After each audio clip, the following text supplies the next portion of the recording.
Conklin and Company with 13 ABC Action News anchor Lee Conklin. First with what's happening behind the headlines. And Take 3, our panel of political analysts.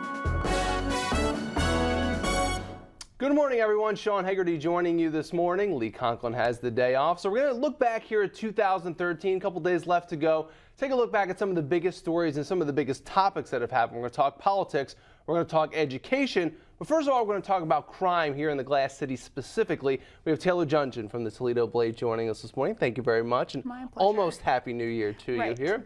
The police department will start off at the top. Big leadership change, Chief Diggs out.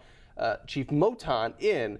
Give me an idea. I guess I'll start. Surprised with the administration change from the mayoral side to a change here from the police side? I don't think it was much of a surprise to anyone that Chief Diggs is out at TPD. I think the way it happened was a little surprising to some people.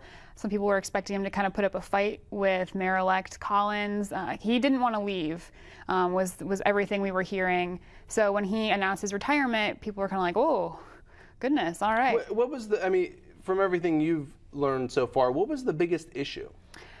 You know, I think there were a couple things that came into play here. Mayor-elect Collins has not been a fan of Chief Diggs for as long as I've known him, which is, pretty much since I've been in Toledo. So I think that had a lot to do with it. Collins really fought against a lot of the things that the mayor and Chief Diggs wanted to do with the department, like the cameras and different vehicle things. There was not a lot that they had in common as far as how the department should be run or how either one of them wanted it to be run. Now, when Collins took office, though, he wouldn't necessarily say it right away that Chief Diggs is out. It drug on for what, almost two to 3 weeks or so. But I guess this was the point that everybody expected.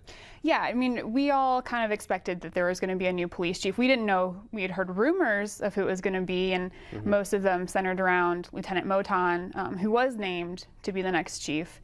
But no one really knew for sure. And even Lieutenant Moton for a long time denied it. One day I walked into the detective bureau and I said, "Hey, Chief Moton," and he just laughed and walked away. That would be kind of respect. What kind of things, you've talked to them, you've done articles on them in the past, what kind of things do you think Chief Moton will bring to the table that maybe Chief Diggs did not?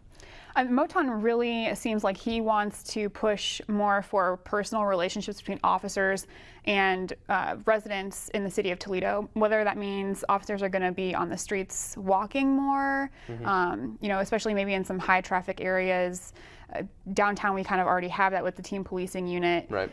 Whether, maybe we'll see that in some parts of North Toledo, maybe like around schools as they're being let out, just so officers have a more visible, approachable presence in neighborhoods that have a lot of crime, a lot of businesses, just any place where they're going to be needed. But I also think that he's going to try and maintain, if not improve upon or build upon, the technology that Chief Diggs brought to the police department. Well, you bring up technology because you're right, there was some back and forth on the camera situation. Not that Chief Diggs necessarily didn't like the personal touch, per se, of the officers on the streets, but a lot of where the money especially was invested in the last few years was in the camera system. Right. And that kind of eye in the sky. Do you see Chief Moton and Mayor-elect, soon to be Mayor Collins, do you see them going away from that?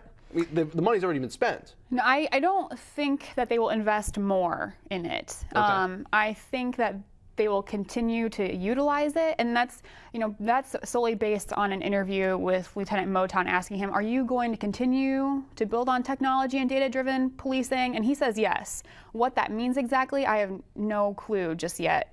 So they're not going to take him down. I would be awfully surprised, especially with the integration from Moody Manor. They just installed 41 cameras that feed in, and they picked those cameras specifically so they could be compatible with the real-time crime center for the Toledo Police Department.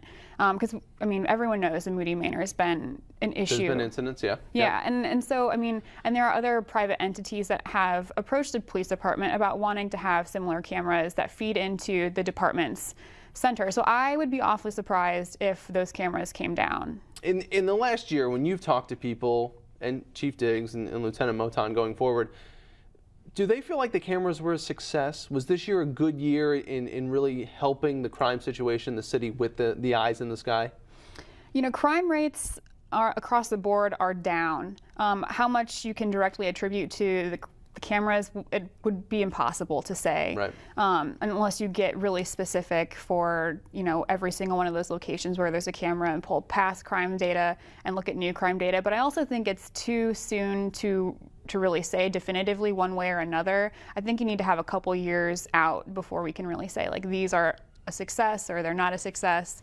Because you also have the naysayers who say, well, no, the crimes may not be in this area anymore, but it's all been displaced around the corner where the camera can't see. Well, because there's a certain school of thought as well that the cameras are a great deterrent. Right. Which means it may not happen on X corner, but it goes to Y corner somewhere else. Exactly. And it just depends on the type of crime. I think the aim with these cameras was to get rid of nuisance problems like drug deals on street corners, try and deter shootings in some of these higher crime neighborhoods.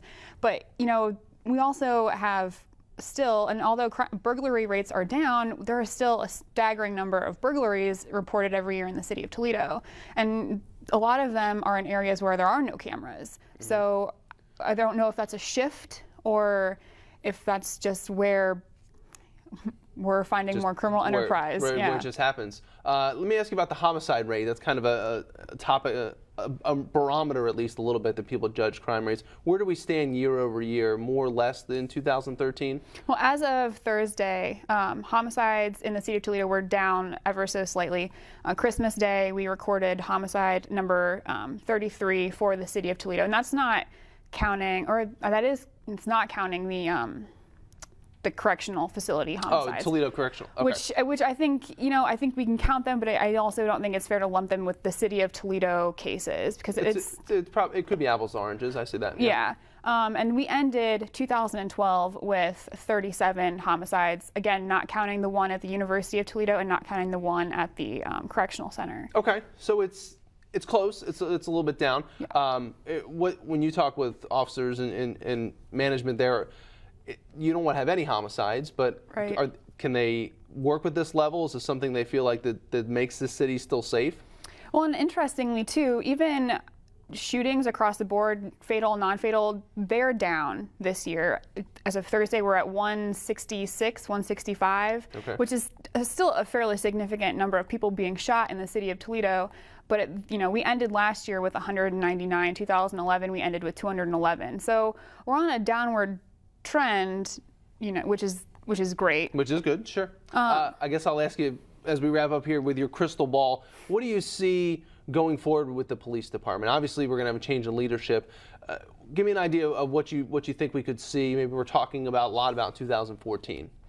I think we're going to continue to see a push to try and rein in some of the violence, the robberies, the shootings, the gangs. I think that Lieutenant Moton is going to do some restructuring of some of these different specialty units, gangs, SWAT, however he does it. I think it's going to try and have a continued stronghold on pushing down gun crimes, drugs, gangs, which are all kind of in the same package deal. So I think 2014 will have a pretty strong emphasis on that. And do you think, I guess business will be done a little bit differently, but hopefully with the same results I'm assuming they're looking for? The less crime, the better for the city. So. Sure. Okay.